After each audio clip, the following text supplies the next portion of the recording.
Bakit eh? Baka. Parang may ano din dito, may sawa. Parang ano siya, no? Jungle. Jungle. Jungle, sabi ni. Saan na dito? Dito ba? Siguro. Pangit ang daan rin. Tayo sa malalaking daan lang.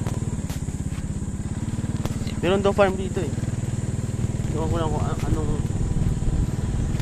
anong laman ng farm.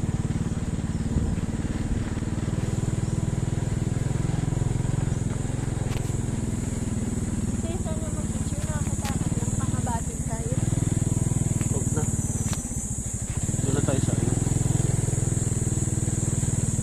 Yay, yay, yay! Ay, ang laki na ng mga anak ko. Parang niyog na. Tagal na ng buhay niya.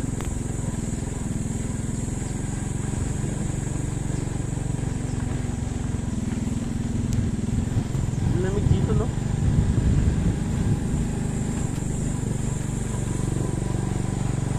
Parang ganito yung ambience ng ano, lubang malayo nung dati pa.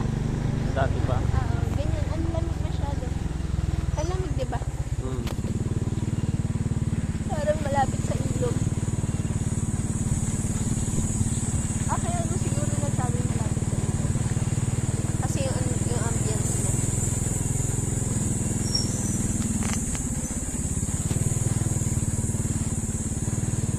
Sarap ng tunog mo. Ito yung resort mo? Salamat po. Oops. Ay, dito nakakatakot dito pag alas 6 na medyo ng gabi ka ng anuhan. Tapos may nakita kang puting aso. O kaya itim. Ang laki. Nanlilisik yung mata.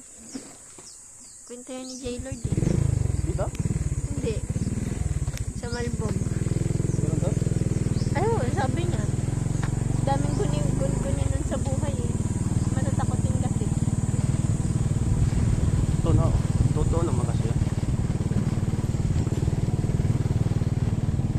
Hindi naman din simple yung mga ganun.